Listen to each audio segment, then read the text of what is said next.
We are also modulating the immunity. We are doing what we call immuno-oncology. You get one drug, every 3 weeks it's costing 850,000 shillings. Who can afford that? For life or until death or until progression of the disease. So treatment, diagnostic, there is a lot of investment. When we look at the cost, and we are happy at least social health authorities stepping in to support in full. And I agree with Madam Waziri that we have to pay.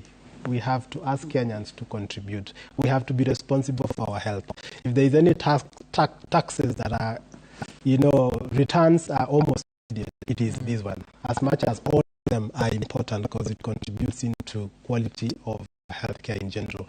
Pillar number 4 that we are looking at as our strategy from the sector that we are implementing is on advocacy, coordination, partnership, and healthcare financing.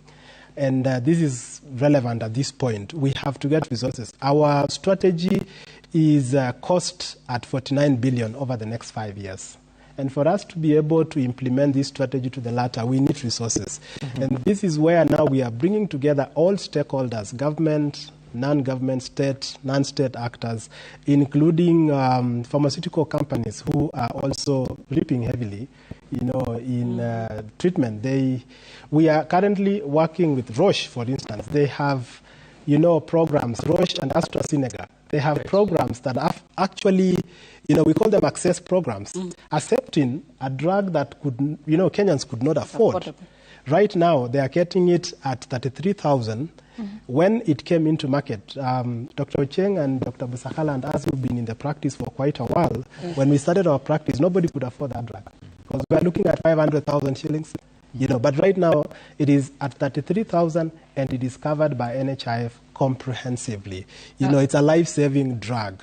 And we are looking at treatments for lung cancer, which these pharmaceuticals have subsidized, and also prostate cancer.